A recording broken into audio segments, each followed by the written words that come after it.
शहर निवाड़ो शरीफ़ में अज रात 4 दुकानन जो वारदात थी वयूं आहिनि ऐं चोरी जै जगह ते असांजो धरणो आहे असां उन जगह ते ही चारई दुकान लगातार आहिनि।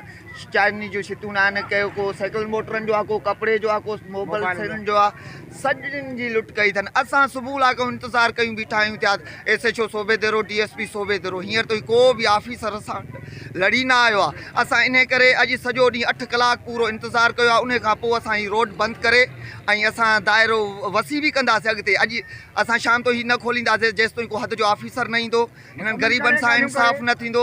असां सां ॻाल्हियूं कनि अची ऑफिसर, अॼु न त असां सुभाणे सूबेदारो थाणे जो आॾो धरणो हणंदासीं। उते इंसाफ़ न मिलियो असां रानीपुर वेंदासीं। 4 दुकान भॼी आहिनि। असांजे शहर में अॻु में बि कई चोरियूं थींदियूं आहिनि पर कोई बि न। हाणे बि सॻियूं इंचार्ज पंहिंजा पुलिस वारा वरितियूं, असांजो कुझु फ़ासिले ते होॾे पोइते बीठा आहिनि, हेॾे धरणे में नथा अचनि पिया। न वरी को असां सां अची ॻाल्हाइनि त असां हीअ कयूं। पराया मुसाफ़िर मरीज़ केतिरा रोडनि ते बीठा आहिनि, पुलिस वारा उहे साम्हूं बीठा आहिनि, हेॾे नथा अचनि पिया।